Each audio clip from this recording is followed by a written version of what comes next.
ମାନେ କଳ୍ପନା କରାଯାଉ ଘରୁ ବାହାରକୁ ପାଦ କାଢିଲା ବେଳକୁ ହଠାତ୍ ଏମିତି ଅନୁଭବ ହେଉଛି ଯେମିତି ଯେମିତି ଆମେ ପୃଥିବୀରେ ନାହୁଁ ବରଂ କୌଣସି ଏକ ଅଜଣା ଆଉ ଉତ୍ତପ୍ତ ଗ୍ରହରେ ଆସି ପହଞ୍ଚି ଯାଇଛେ। ହଁ, ଏକଦମ ନିଆଁ ଝାସ ପିଟୁଛି ମୁହଁରେ। ସତରେ ଚାରିଆଳେ କେବଳ ନିଆଁ ବର୍ଷୁଛି, ପବନରେ ମାନେ ଗୋଟେ ଶୁଖିଲା ଆଉ ଜ୍ୱଳନ୍ତ ତାପ। ଆଜି ହେଉଛି 4 ଏପ୍ରିଲ 2026 ଶୁକ୍ରବାର। ଆଉ ବର୍ତ୍ତମାନର ଏହି ପରିସ୍ଥିତି କୌଣସି ସାଇଫାଇ ସିନେମାର କାହାଣୀ ନୁହେଁ। ଏହା ଆମର ବାସ୍ତବତା ପାଲଟିଗଲାଣି। ଏକ୍ଜାକ୍ଟଲି।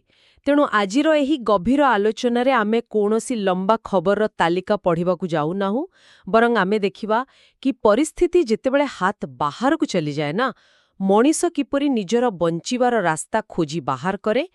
ତାହା ଓଡ଼ିଶାର ଏହି ଭୟଙ୍କର ଗ୍ରୀଷ୍ମ ପ୍ରବାହ ହେଉ, ଆଇଆଇଟି ବମ୍ବେର ନୂଆ ଟେକ୍ନୋଲୋଜି ହେଉ, ସଂସଦ କିମ୍ବା ବିଶ୍ୱ ରାଜନୀତିର ଉତ୍ତେଜନା ହେଉ, କିମ୍ବା ମହାକାଶରେ ନାସାର ଆର୍ଟେମିସ୍ ଯାତ୍ରା ହେଉ। ମାନେ କହିବାକୁ ଗଲେ ଏହି ବଞ୍ଚିବାର ସଂଘର୍ଷ ଆଉ ଖାପ ଖୁଆଇବାର କ୍ଷମତା, ଯାହାକୁ ଆମେ ଆଡାପ୍ଟେସନ୍ କହୁ, ତାହା ହିଁ ମଣିଷର ସବୁଠାରୁ ବଡ଼ ଶକ୍ତି। ଆଉ ଯେତେବେଳେ ଆମେ ଖାପ ଖୁଆଇବା କଥା କହୁଛେ, ଆମ ଓଡ଼ିଶାର ବର୍ତ୍ତମାନର ପାଣିପାଗଠାରୁ ବଡ଼ ଉଦାହରଣ ବୋଧହୁଏ ଆଉ କିଛି ହୋଇନପାରେ। ଏକଦମ ଠିକ୍। ମାନେ ଯଦି ଆମେ କେବଳ ଗତ 24 ଘଣ୍ଟାର ଡାଟା ଉପରେ ନଜର ପକାଇବା, ବଲାଙ୍ଗୀରରେ ତାପମାତ୍ରା 41.1 ଡିଗ୍ରୀ, ଟିଟିଲାଗଡ଼ରେ 40.5 ଡିଗ୍ରୀ ଏବଂ ଝାରସୁଗୁଡ଼ାରେ 40.8 ଡିଗ୍ରୀ ସେଲ୍ସିୟସ୍ ରେକର୍ଡ କରାଯାଇଛି। ବାପରେ, ଏହା ତ ଏପ୍ରିଲ ଆରମ୍ଭରୁ ହିଁ ରେକର୍ଡ ଭାଙ୍ଗୁଛି। ହଁ, ଆଉ ଗୋଟିଏ ହୃଦୟ ବିଦାରକ ତଥ୍ୟ ମଧ୍ୟ ରହିଛି। ବିଗତ 10 ବର୍ଷ ମଧ୍ୟରେ ରାଜ୍ୟରେ ଅଂଶୁଘାତ ବା ଯାହାକୁ ହିଟଷ୍ଟ୍ରୋକ୍ କହନ୍ତି, ସେଥିରେ 300ରୁ ଅଧିକ ଲୋକ ପ୍ରାଣ ହରାଇଲେଣି। ଆଚ୍ଛା, ମୁଁ ଏଠାରେ ଗୋଟିଏ କଥା ବୁଝିବାକୁ ଚାହୁଁଛି। ମାନେ 35 ବା 36 ଡିଗ୍ରୀ ଖରା ତ ଆମେ ସହିଥାଉ, ତାହେଲେ ଏହି 41 ଡିଗ୍ରୀରେ ଏମିତି କ'ଣ ବଦଳିଯାଏ ଯେ ତାହା ସିଧା ଜୀବନ ପ୍ରତି ବିପଦ ସୃଷ୍ଟି କରେ? ଏହାର ପଛରେ ଥିବା ବିଜ୍ଞାନଟି ବହୁତ ରୋଚକ ଆଉ ସେତିକି ଭୟାନକ ମଧ୍ୟ। ଦେଖନ୍ତୁ, ମାନବ ଶରୀରର ନର୍ମାଲ ତାପମାତ୍ରା ହେଉଛି ପ୍ରାୟ 37 ଡିଗ୍ରୀ ସେଲ୍ସିୟସ୍। ଶରୀର ଭିତରେ ଥିବା ସମସ୍ତ ଅଙ୍ଗ ପ୍ରତ୍ୟଙ୍ଗ, ହୃତ୍ପିଣ୍ଡ, ମସ୍ତିଷ୍କ ଏସବୁ ଠିକ୍ ଭାବେ କାମ କରିବା ପାଇଁ ଏହି 37 ଡିଗ୍ରୀ ନିହାତି ଦରକାର। ଆଚ୍ଛା। ଯେତେବେଳେ ବାହାରର ତାପମାତ୍ରା 37 ଡିଗ୍ରୀରୁ ଅଧିକ ହୋଇଯାଏ, ମାନେ 41 ବା 42 ହୁଏ, ସେତେବେଳେ ଆମ ଆଖପାଖର ପବନ ଆମକୁ ଥଣ୍ଡା କରିବା ବଦଳରେ ଆହୁରି ଗରମ କରିବା ଆରମ୍ଭ କରେ। ମାନେ ଯେମିତି କୌଣସି ହିଟର ପାଖରେ ଠିଆ ହେଲା ଭଳି ଲାଗେ ନା? ଠିକ୍ ସେହିପରି। ଆଉ ସେହି ସମୟରେ ଶରୀର ନିଜକୁ ଥଣ୍ଡା ରଖିବା ପାଇଁ ଗୋଟିଏ ହିଁ ଅସ୍ତ୍ର ବ୍ୟବହାର କରେ, ତାହା ହେଉଛି ଝାଳ। ହଁ ହଁ, ଆମକୁ ବହୁତ ଝାଳ ବୁହେ। କିନ୍ତୁ ଯେତେବେଳେ ପବନରେ ହ୍ୟୁମିଡିଟି ବା ଆର୍ଦ୍ରତା ଅଧିକ ଥାଏ ନା, ସେତେବେଳେ ସେହି ଝାଳ ଶରୀରରୁ ଶୁଖେ ନାହିଁ। ଆଉ ଝାଳ ନ ଶୁଖିଲେ ଶରୀର ଥଣ୍ଡା ହୋଇପାରେ ନାହିଁ। ଓହୋ, ତେଣୁ ଶରୀର ଭିତରଟା ଗରମ ହେବାକୁ ଲାଗେ। ଏକଦମ। ଫଳରେ ରକ୍ତ ସଞ୍ଚାଳନ ଧୀମା ହୋଇଯାଏ ଆଉ ଶେଷରେ ମସ୍ତିଷ୍କକୁ ରକ୍ତ ଯୋଗାଣରେ ବାଧା ଉପୁଜେ, ଯାହାକୁ ଆମେ ଅଂଶୁଘାତ କହୁ। ଖାସ୍ କରି ଛୋଟ ପିଲାମାନଙ୍କର ଶରୀର ଏତେ ଶୀଘ୍ର ତାପମାତ୍ରା କଣ୍ଟ୍ରୋଲ କରିପାରେ ନାହିଁ। ଏବଂ ବୁଝିପାରୁଛି ଯେ ସରକାର କାହିଁକି ସ୍କୁଲ ସମୟକୁ ନେଇ ଏତେ କଡ଼ା ପଦକ୍ଷେପ ନେଇଛନ୍ତି। ମାନେ ଏପ୍ରିଲ 2 ତାରିଖରୁ ବିପର୍ଯ୍ୟୟ ପରିଚାଳନା ମନ୍ତ୍ରୀ ସୁରେଶ ପୂଜାରୀ ଆଉ ଗଣଶିକ୍ଷା ବିଭାଗ ସଚିବ ଡକ୍ଟର ଏନ୍ ତିରୁମାଲା ନାୟକଙ୍କ ନିର୍ଦ୍ଦେଶରେ ଗୋଟିଏ ନୂଆ ଟାଇମିଂ ଲାଗୁ ହୋଇଛି।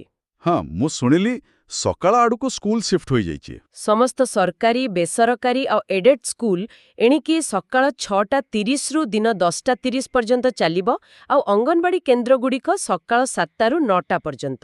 କେବଳ ସମୟ ପରିବର୍ତ୍ତନ ନୁହେଁ, ସ୍କୁଲ ଭିତରେ ମଧ୍ୟ ବହୁତ ପ୍ରସ୍ତୁତି କରାଯାଇଛି। ମାନେ ଦୈନନ୍ଦିନ ୱାଟର ବ୍ରେକ୍ ବ୍ୟବସ୍ଥା କରାଯାଇଛି ପିଲାଙ୍କୁ ପାଣି ପିଇବା ପାଇଁ। ହଁ, ସବୁ ବାହାର ଖେଳକୁଦ ମଧ୍ୟ ବନ୍ଦ କରାଯାଇଛି। ଠିକ୍ କଥା। ଟ୍ୟୁବୱେଲ୍ ମରାମତି ଆଉ ପର୍ଯ୍ୟାପ୍ତ ORS ମହଜୁଦ ରଖିବାକୁ ମଧ୍ୟ ନିର୍ଦ୍ଦେଶ ଦିଆଯାଇଛି। ଆଉ ଗୋଟିଏ ଆଶ୍ଚର୍ଯ୍ୟଜନକ ତଥ୍ୟ ଅଛି ଏଥିରେ। ମାନେ ଟିପିଏ ନୋଡିଏଲ୍ ପକ୍ଷରୁ ସୁରକ୍ଷା ଦୃଷ୍ଟିରୁ ପ୍ରାୟ 1700ରୁ ଅଧିକ ସ୍କୁଲ ଆଉ ଅଙ୍ଗନବାଡ଼ି କେନ୍ଦ୍ର ପରିସରରୁ ବିଦ୍ୟୁତ୍ ଟ୍ରାନ୍ସଫର୍ମରଗୁଡ଼ିକୁ ହଟେଇ ଦିଆଯାଇଛି। ପ୍ରଥମେ ମୁଁ ଭାବୁଥିଲି ଖରା ସହିତ ଟ୍ରାନ୍ସଫର୍ମରର କ'ଣ ସମ୍ପର୍କ। ଆରେ, ତାହା ବହୁତ ଜରୁରୀ ପଦକ୍ଷେପ। ପ୍ରବଳ ଗରମରେ ଟ୍ରାନ୍ସଫର୍ମର ଭିତରେ ଥିବା ତେଲ ବା କୁଲାଣ୍ଟ ଅତ୍ୟଧିକ ଗରମ ହୋଇଯାଏ।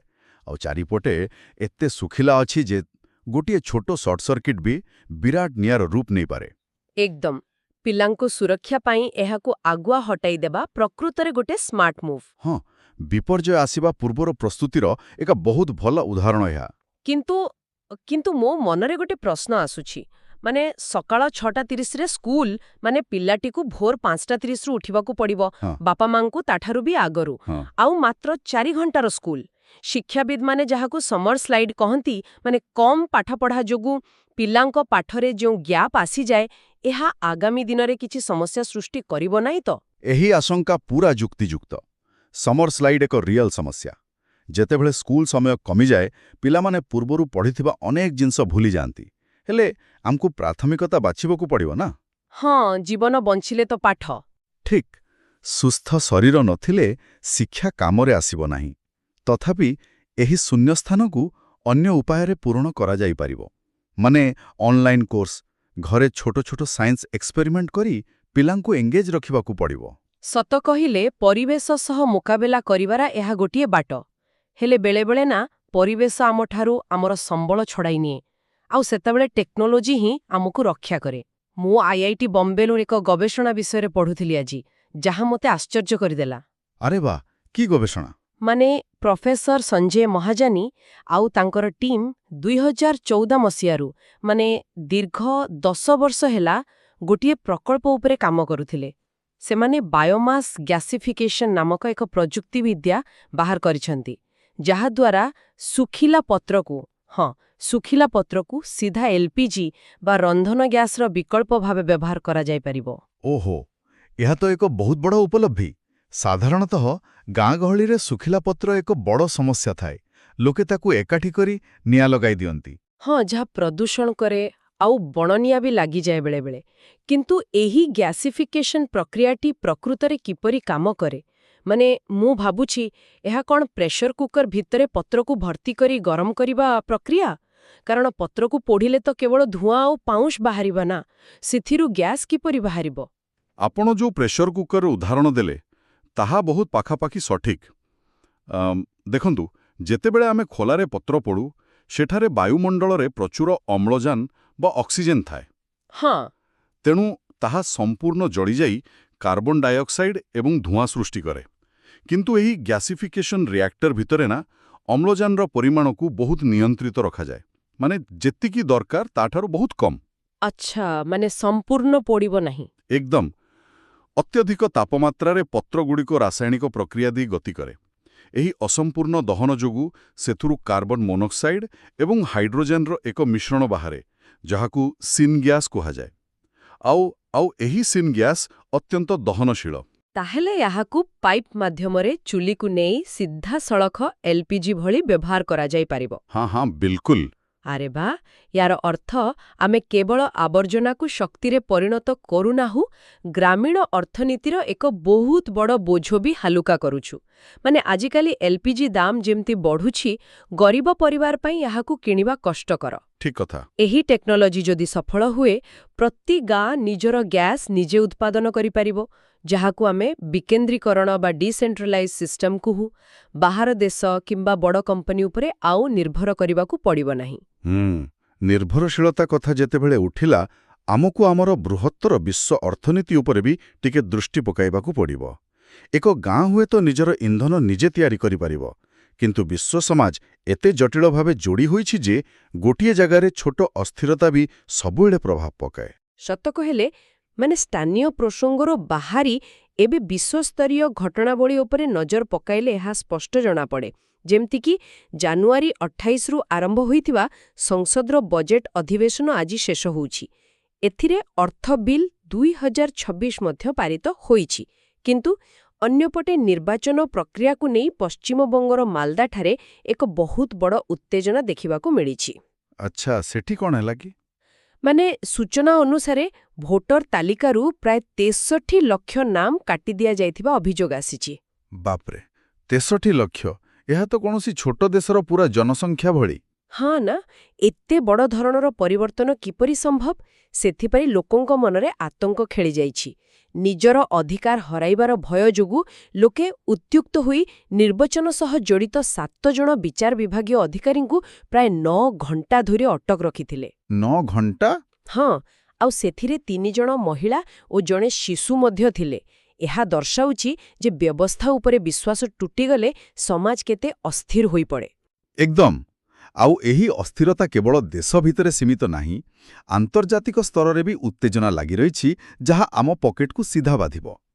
ଆମେରିକା, ଇସ୍ରାଏଲ ଆଉ ଇରାନ ଭିତରେ ଯେଉଁ ତିକ୍ତତା ବଢ଼ୁଛି, ସେଥିପାଇଁ ଷ୍ଟ୍ରେଟ୍ ଅଫ୍ ହର୍ମୁଜ ଦେଇ ଜାହାଜ ଚଳାଚଳ ବାଧାପ୍ରାପ୍ତ ହୋଇଛି। ଓହୋ, ହର୍ମୁଜ। ମୁଁ ଏହାକୁ ଗୋଟିଏ ସାଧାରଣ ଉଦାହରଣରେ ଭାବୁଥିଲି।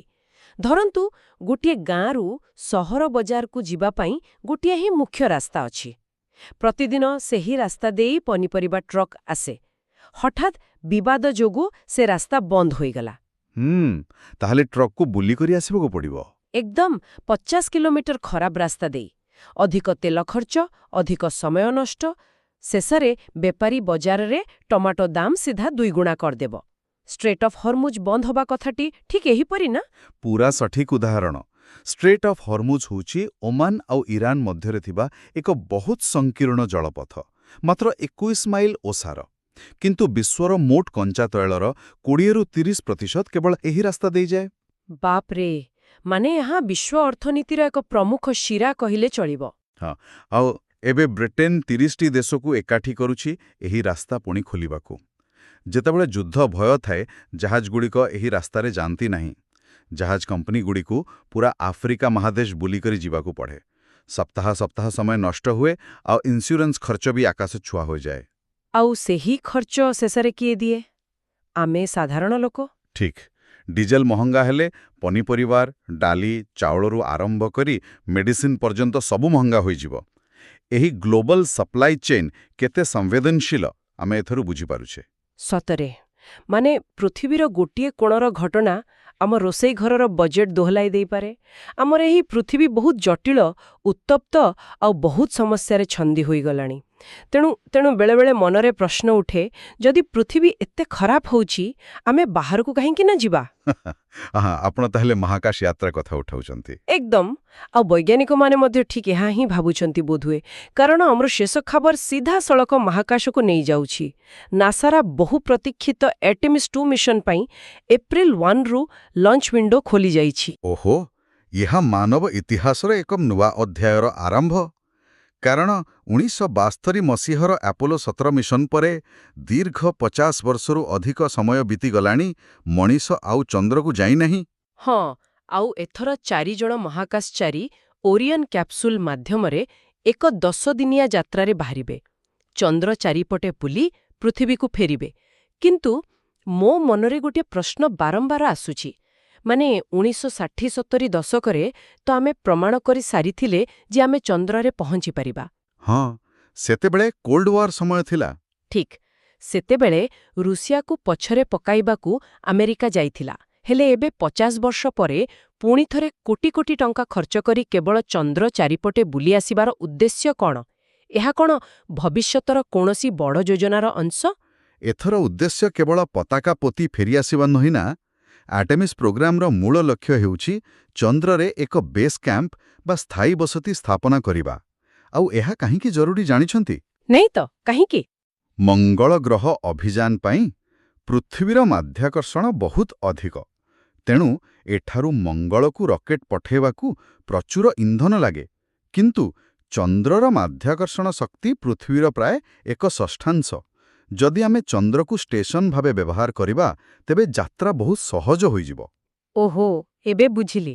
କିନ୍ତୁ ଚନ୍ଦ୍ରରେ ଘର କରିବା ପୂର୍ବରୁ ଆମକୁ ଜାଣିବାକୁ ହେବ ଯେ ମହାକାଶର ଭୟଙ୍କର ରେଡିଏସନ ମଧ୍ୟରେ ମଣିଷ କେମିତି ବଞ୍ଚିବ। ଆର୍ଟେମିସ୍ 2ର ଓରିଅନ୍ କ୍ୟାପସୁଲ ଠିକ୍ ସେହି ଲାଇଫ୍ ସପୋର୍ଟ ସିଷ୍ଟମର ହିଁ ପରୀକ୍ଷା କରିବ। ଟିକେ ରୁହନ୍ତୁ। ଏବେ ମୋ ସାମ୍ନାକୁ ଗୋଟିଏ ବଡ଼ ଚିତ୍ର ଆସୁଛି। କି ଚିତ୍ର? ଆମେ ପ୍ରଥମେ କଥା ହେଉଥିଲେ ଓଡ଼ିଶାର 41 ଡିଗ୍ରୀ ଉତ୍ତାପ ଆଉ ଚରମ ପାଣିପାଗ ବିଷୟରେ। ଆଉ ବର୍ତ୍ତମାନ ଆମେ କଥା ହେଉଛେ ମହାକାଶର କଠିନ ପରିବେଶରେ ବଞ୍ଚିବା ପାଇଁ ଲାଇଫ୍ ସପୋର୍ଟ ସିଷ୍ଟମ ବିଷୟରେ। ଏହା ତ ପୁରା ସଂଯୁକ୍ତ। ମାନେ ନାସା ମହାକାଶ ପାଇଁ ଯେଉଁ ଉନ୍ନତ ଟେକ୍ନୋଲୋଜି ବାହାର କରୁଛି, ସେ ଜଳ ପରିଶୋଧନ ହେଉ ବା ତାପମାତ୍ରା କଣ୍ଟ୍ରୋଲ, ସେହି ଟେକ୍ନୋଲୋଜି ଆମକୁ ପୃଥିବୀରେ ବଞ୍ଚିବା ପାଇଁ ବି ସାହାଯ୍ୟ କରିବ ନାହିଁ କି? ଏକଦମ ପୁରା ସଠିକ୍ ଧରିଛନ୍ତି। ଏହାକୁ ହିଁ ପ୍ରକୃତ ଦୂରଦୃଷ୍ଟି କୁହାଯାଏ। ସମସ୍ୟାଗୁଡ଼ିକ ଅଲଗା ଲାଗିଲେ ବି ମୂଳ ସମାଧାନ ଗୋଟିଏ ହିଁ ସୂତ୍ରରେ ବନ୍ଧା। ନିଜକୁ ପ୍ରସ୍ତୁତ କରିବା ଆଉ ନୂଆ ଜ୍ଞାନ କୌଶଳର ବ୍ୟବହାର କରିବା। ତାହେଲେ ଆଜିର ଏହି ସମ୍ପୂର୍ଣ୍ଣ ଆଲୋଚନାକୁ ଯଦି ଆମେ ଦେଖିବା, ବିଷୟବସ୍ତୁ ଅଲଗା ହେଲେ ବି ଗୋଟିଏ କଥା ସ୍ପଷ୍ଟ। ସ୍କୁଲ ବ୍ୟାଗ୍ରେ ପାଣି ବୋତଲ ଆଉ ORS ନେବାଠାରୁ ଆରମ୍ଭ କରି IIT ବମ୍ବେର ଶୁଖିଲା ପତ୍ରରୁ ଗ୍ୟାସ୍ ତିଆରି କରିବା ଏବଂ ଓରିୟନ୍ କ୍ୟାପସୁଲରେ ମହାକାଶକୁ ଯିବା, ଏସବୁ କେବଳ ଗୋଟିଏ ଜିନିଷ ଦର୍ଶାଉଛି। ଆଉ ସେଇଟା ହେଲା ପରିବର୍ତ୍ତନ ସହ ଆଡାପ୍ଟ କରିବା। ହଁ, ପରିବର୍ତ୍ତନ ଆସିବ ହିଁ ଆସିବ, କିନ୍ତୁ ତା ସହ ଖାପ ଖୁଆଇ ଆଗକୁ ବଢ଼ିବା ହିଁ ମଣିଷର ଅସଲ ପରିଚୟ। ସମସ୍ୟା ଯେତେ ବଡ଼ ହେଉନା କାହିଁକି, ଛୋଟ ପଦକ୍ଷେପ ଆଉ ଟେକ୍ନୋଲୋଜି ହିଁ ଆମକୁ ନିରାପଦ ରଖିପାରିବ। ଆଲୋଚନା ଶେଷ କରିବା ପୂର୍ବରୁ ମୁଁ ଶ୍ରୋତାମାନଙ୍କ ପାଇଁ ଗୋଟିଏ ଗଭୀର ପ୍ରଶ୍ନ ଛାଡ଼ିଯିବାକୁ ଚାହେଁ। ଆମେ ଦେଖିଲେ ଯେ ମଣିଷ ମହାକାଶର କଠିନ ପରିବେଶ ସହ ଖାପ ଖୁଆଇବାକୁ ବିପୁଳ ଅର୍ଥ ଖର୍ଚ୍ଚ କରୁଛି। ଚନ୍ଦ୍ର ବା ମଙ୍ଗଳ ଗ୍ରହରେ ରହିବାର ସ୍ୱପ୍ନ ଦେଖୁଛି। ତେବେ ଯଦି ଆମେ ଅନ୍ୟ ଗ୍ରହରେ ବଞ୍ଚିବା ପାଇଁ ଏତେ ପ୍ରସ୍ତୁତ, ତେବେ ନିଜ ପୃଥିବୀରେ ଦ୍ରୁତଗତିରେ ବଦଳୁଥିବା ଜଳବାୟୁ ଓ ଏହି ଚରମ ଖରାର ସାମ୍ନା କରିବା ପାଇଁ ଆଗାମୀ ଦଶନ୍ଧିରେ ଆମକୁ ଆମର ସହର ନିର୍ମାଣ ଶୈଳୀ ଓ ଦୈନନ୍ଦିନ ଜୀବନରେ ଆଉ କେତେ ବଡ଼ ପରିବର୍ତ୍ତନ କରିବାକୁ ପଡ଼ିବ? କ'ଣ ଆମେ ସତରେ ଆମ ନିଜ ଘରକୁ ରକ୍ଷା କରିବା ପାଇଁ ସେତିକି ଗମ୍ଭୀର ଅଛୁ, ଯେତିକି ନୂଆ ଘର ଖୋଜିବା ପାଇଁ? ଏହା ଉପରେ ନିଶ୍ଚୟ ଟିକିଏ ଚିନ୍ତା କରିବେ। ବହୁତ ସୁନ୍ଦର କଥାଟିଏ କହିଲେ ଆପଣ। ନିଜ ଘରକୁ ସଜାଡ଼ିବା କଥା ଆମକୁ ସବୁଠୁ ଆଗେ ଭାବିବାକୁ ପଡ଼ିବ। ତେବେ ଆଜି ପାଇଁ ଏହି ଗଭୀର ଆଲୋଚନାକୁ ଏଇଠି ରଖିବା। ପୁଣି ଦେଖାହବ ଏମିତି କିଛି ନୂଆ ଆଉ ଗୁରୁତ୍ୱପୂର୍ଣ୍ଣ ବିଷୟ ସହ।